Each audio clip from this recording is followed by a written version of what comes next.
On this Heritage Month, I just need to remind you of some exciting things that we're going to be bringing your way.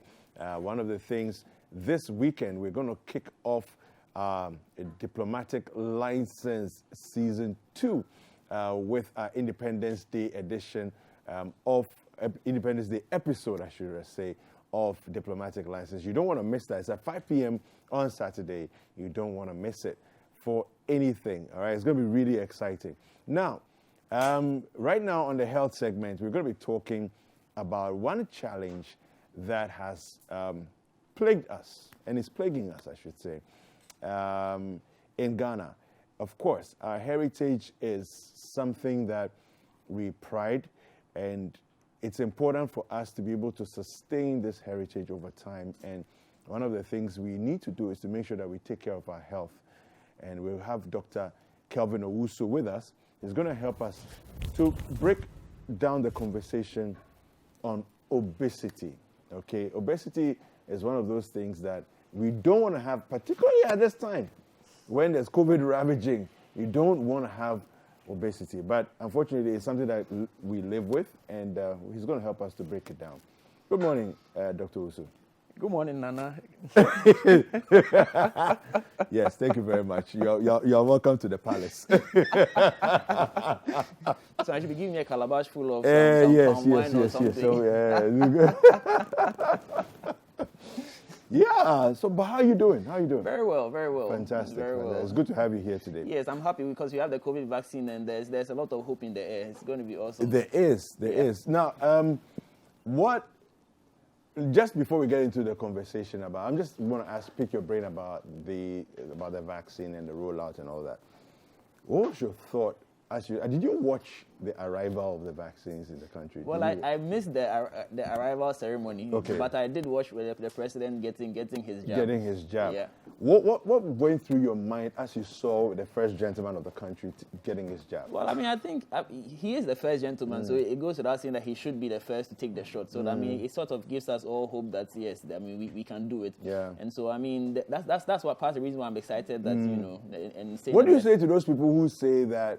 Well, the president's jab, there's only water inside. The other one, which you're going to take, is the one that's going to kill all of us. But you see, actually, isn't the president, if not more, is he not even at more risk than even the rest of us? Because he's engaging with a lot of people all the time. Yeah. You know, so I mean, it's in as much in his interest to get the actual jab than a fake one in quote. So I mean, I believe he actually got the jab. And as we as health workers, I mean, we are not in the business. We are not in show business. Yeah. So we are not just going to go there and give him a jab that is not going to make a difference. So I mean, I believe that he got the actual shot. Okay. All right. Let's talk about obesity now. All right. Ghanaian heritage. I mean, Heritage Month is a very important time for all of us to zero in and focus on who it is that we are as a people, understanding where we've come from, you know, and, you know, of course, therefore charting the path to our future. One of the things that is very much a central part of who we are as a people is our food. Mm-hmm. First of all, if we look at the subject of obesity, let's look at it in general terms. Okay. I know we've discussed it before, what is obesity and all of that, but how and why do people become obese? Well, let me start from here. If indeed heritage is something that is always positive to look up to look forward to you know, be proud of, then one of the fights that we are losing is actually the fight against obesity. Okay. Now, 2005, that's one of the first research about obesity in Ghana. And the prevalence in Ghana was less than 10%. In fact, it was about 6%. When we say prevalence, we mean that if you take the population of Ghana, about how many people were obese at that time, and it was only about 6%. This is 2005. Now, fast forward to 20... So that's barely, 16 years ago? Fast forward to 2014, 2015, when another study was done in the same country, Ghana. Now, the prevalence is about 43%. Which means that now if you took 100 Ghanaians, about 43 of them are overweight and obese. Now that's quite a jump. That's a problem. You know, because under 10% in 2005. That's a fast huge forward to problem. Fast forward to 10 years later, 43%. That's a massive jump. You know, and you mentioned food. One of the critical things that we are seeing is that we are gradually moving away from our traditional food or our traditional way of cooking, and we are incorporating other foods that are not part of our heritage in quotes. And so now we are importing all the problems associated with these foods. You see, and it's a problem, because you realize that if you took the rural Ghana and compare that to the urban Ghana, majority of the obesity is happening in the urban setting, which is where we don't actually cook or we don't eat our traditional foods much. So food is a very, very big part of this obesity discussion. It's huge. Let's look at it like this. If we take, let's say everybody eats something that they enjoy, whichever part of the country you're in, you're eating something that you enjoy. Why is it that our rural folk, let's look at all the different factors. Why is it that our rural folk tend to be more lean and less likely to be obese than our urban folk?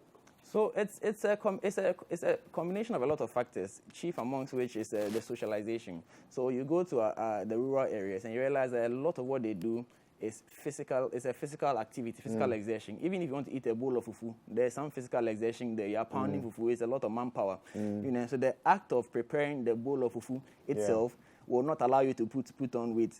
You understand? Because even if you were to overeat in the village, you actually give back that extra energy. Either you go to the farm, that's a physical exertion. Walking to the farm itself is another physical exertion. So there's no excess energy left for it to be converted to fat. So basically, obesity occurs when there's an imbalance between intake and output. The food we eat is all eventually, let's keep it simple, is converted to energy. Whatever food you eat, whatever drink you take is turned into energy. Now, if the energy is not used up, it needs to be stored. It's not like electricity that most of the time, if you don't have battery to store them, it's just wasted. It goes to waste, Energy that is not used is converted to fat will be stored for future use. So fat is your energy store for future use. So now you have stored fat that you are supposed to use tomorrow. But then tomorrow comes, you eat again, and you don't probably eat more than you need to. So you keep you keep saving energy for future use, which you end up never using. And that is what actually builds up for you to move from being a normal weight to overweight to obesity class 1 to class 2 to class 3. There are classes of obesity. Yes, there are 3 classes of obesity minimum. Okay. Each of them is associated with its own challenges. I see. Okay, so why don't we just get into that right now? Let's look at the different classes and what are the issues. We've discussed BMI before, body mass index, which is a ratio of your weight to your height in meters squared. I mean, it's a calculation that there are apps that can even help you do that. So basically, your ideal weight depends on your height. So if you have a certain height, there's a certain weight range that is acceptable for you. Of course, there are limitations to this calculation, such as somebody who is more muscular will also have a high BMI, but that is not related to fat. And so that person could still be healthy. And so obviously, but there shouldn't be a confusion, because if you see a well-built lady or a well-built man, you can tell. There is no way you can confuse a well-built man for an obese man. There's no confusion at all. So it's easy to tell who is obese. And is it true that muscle is heavier than fat? Muscle is heavier than fat. Muscle is heavier than fat. But fat is bulky. So you might have the same person, or you might have 2 people with the same weight, but then the one who is well built would look slimmer. Than the one who. Fat takes up more volume. Exactly, fat takes up more space. So that's the difference. So now when you do your BMI, and that BMI is between 18.5 up to 25, it's considered the normal range. When you do that ratio of your weight to your height, within that range is normal. Above 25, you are overweight. When you reach 30, so 25 to 30 is overweight. Beyond 30 is obese class 1. So 30 to 35 approximately is obese class 1. Then 35 to 40 is obese class 2. And beyond 40 is class 3. Wow. Now, from the time you become overweight, there are issues. So because now you are building reserves that you're probably never going to use. And once what you are seeing on the outside, similar things are happening on the inside as well. Okay. So you've heard something about cholesterol. Yes. There's good and bad cholesterol. We are not going to differentiate them for now. Okay. But essentially, cholesterol is deposited in your. Let me take it from here. Cholesterol is also a kind of fat. Yeah. It's also part of the fatty fat family. Yeah. And so now this cholesterol is being deposited in your blood vessels. Now, as it's being deposited in the blood vessels, it's causing hardening and stiffening of these vessels. So that typical example, now if you look at your hand, depending on how hot or cold it is, you see veins or not. Yes. So when it's very hot, you see your vein. You don't even have to squeeze your hand. The veins are prominent all over the hand. It's a way the body uses to regulate temperature. When it's cold, the veins contract. Now, similar things happening inside in your body that you don't see. So sometimes the vessels become a bit smaller. Sometimes it becomes bigger. Or when your heart pumps, the vessels around closer to the heart have to expand to receive the volume of blood coming in. Now, when these fat deposits start happening in the vessels, it stiffens these vessels so that it cannot expand and contract as effectively, which means that you are going to compromise your blood circulation. And if eventually the stiffening and the narrowing becomes critical, then you start getting symptoms. So if it happens in your heart, you develop what we call angina, which is pain. Heart pains. Heart pains. If this angina continues, or if the obstruction continues and now it blocks completely in the heart, you have a heart attack. If it happens in the brain, you have a stroke. If it happens in the leg, it begins with claudication, and eventually you can have an infarction of your legs. So it's a problem. And it's all related to this obesity that we are discussing. Now, this same obesity, as it progresses, can lead you to get diabetes type 2. Now, type 2 diabetes is a whole different ballgame because it can affect your eye, it can affect your brain, it can affect your heart, it can affect your kidneys, it can affect your liver.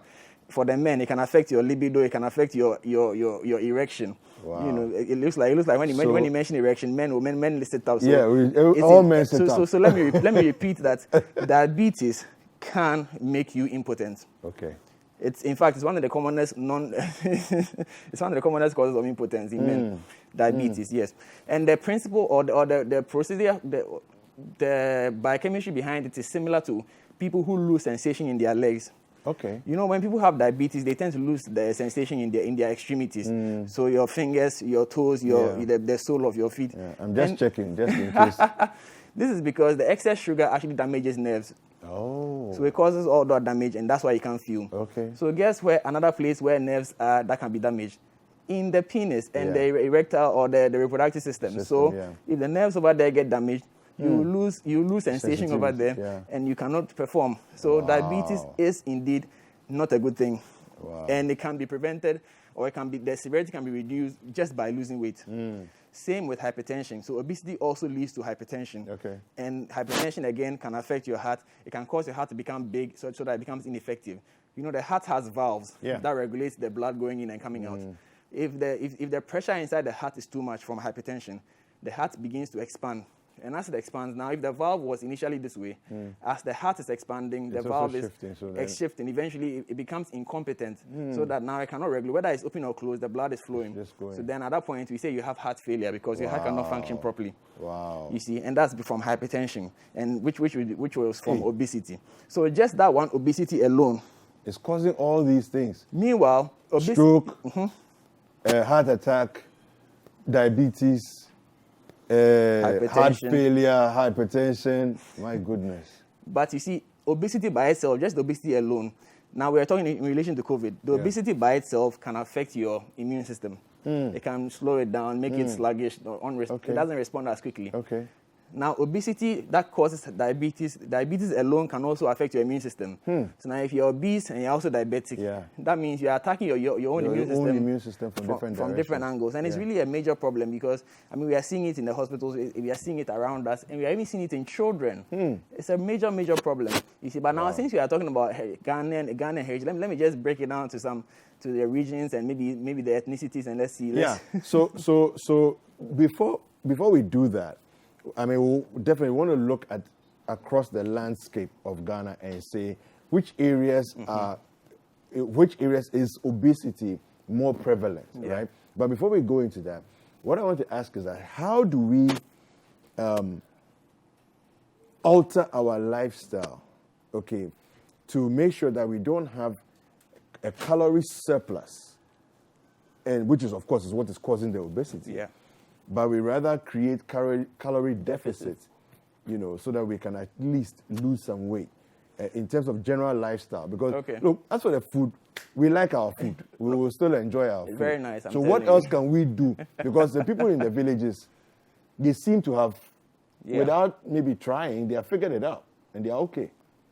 So, I mean, if you spoke to a nutritionist right now, they will tell you that the average Ghanaian eats too much at a sitting, and that is a problem because now if you eat, you should probably be eating only one bowl of kenke, but the average Ghanaian will probably eat 2 bowls. Some people even eat 2.5. Okay. So at a sitting, you're obviously eating too much. So at that point, you have an energy surplus. And some people think that by skipping meals, it helps them to lose weight. Actually, when you skip meals, you are more likely to gain weight.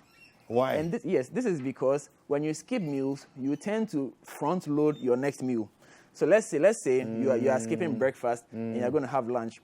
Because you skip breakfast, you are extra hungry at lunchtime. So you actually overeat at lunch. Okay. And that creates that deficit that we are talking about. Yeah. And because you are not doing anything to utilize the energy, that deficit is already there. Yeah. You know, and then your next meal probably supper, you overeat again. So it's a problem that compounds itself. The easiest way to lose weight is actually by eating, by reducing the portion size and eating more frequently. Okay. The nutritionists will tell you that you're supposed to have 3 main meals and snacks in between. Yeah. So actually, you're supposed to have about 5 to 6 different meals a day. Yeah. You know, and if you actually did that more regularly, in small portions. So the teaching is that you do not eat because you are hungry. You eat because it's time to eat. Okay. And if you actually follow this principle, you'd actually be able to control the deficit and surplus that you mentioned earlier. Okay. You know, because whether you live in the village or you live in the city, the average Ghanaian overeats. Yeah. But the difference is that the person who lives in the village, when they overeat, they will still go and expend it. Yeah. So that's the difference. Okay. So we in the city, we also overeat because we are Ghanaians, and the average, I've said already, the average Ghanaian overeats. But when we overeat, we sit in our cars and drive around. Yeah. We get to the office and we take elevator. Take a lift. Yeah. You know, so that's the major difference because we are not exerting enough energy to offset the amount of food we are eating. Okay. So let's quickly look around the country. Which areas of Ghana would you say have more challenges with obesity than others? So generally, like I said, the urban areas are struggling a lot with obesity, you know, and obviously the more urban areas are so if you come to Greater Accra, so by place of residence, Greater Accra has 55% of the. So if you take the 43% prevalence in Ghana, 55% of them are in Greater Accra. Then followed closely by Ashanti region. Okay. You know, so by region is Greater Accra, Ashanti. Then you have Central region. Then surprisingly, Northern region is number 4. Number 4. How? Well, that's the research, and it's interesting because Northern region. Yes, it's in 4th place. But of course, this research was done before the division of the region, so we are still dealing with 10 regions. So, but I found it interesting that Northern region was number 4, and it's interesting because in the earlier research that was done in 2005, obesity was non-existent. Yeah. In the northern regions. Okay. Was non-existent. Okay. So is it possible though? I mean, just thinking about it as you're saying, is it possible though that the northern region is highly cosmopolitan in the sense of the majority of the numbers, when we talk about the numbers in the north, are living in Tamale? Probably, but also, I mean, you probably noticed that in the past decade or so, there's been a lot more development in the north. There's been a lot now, especially with the universities coming up in the north. There's now a lot more migration to the north. So it's possible that the people in the, because I'm only talking about by residents. Yeah. You know, so it's possible that people moving from the south to the north for university, for work, for whatever, are also part of the numbers. Yes, are part of the numbers. So that could add to the thing. something. And then obviously when the new people come into an area, they also bring their old habits. Their old habits. So now you probably have a lot more fast food joints over there. So then it's possible that they are now also moving away from their traditional ways of cooking to adopting new habits. You see, the thing is, it's always good to adopt new, easier techniques of cooking. But remember that as you adopt these new techniques, you have to find a different way to exert the energy that now you are not exerting in cooking. Because now, if you are, for instance, if you are not pounding fufu anymore, and you are using any of the powdered fufu now, there must be a way to now go and exert that energy that you are used to pound. You have to find another way to burn it. Otherwise, there's going to be a surplus which will be converted to fat, which will now show on your skin and also inside your blood vessels. Okay. One day we should talk about bitter foods versus sweet foods. One day we should have that conversation. It's important. Thank you very much. Dr. Kelvin, where can people find you? Well, I'm on social media at Kelvin Owusu MD on Instagram, Facebook, and Twitter. Fantastic. We've been speaking with Dr. Kelvin Owusu.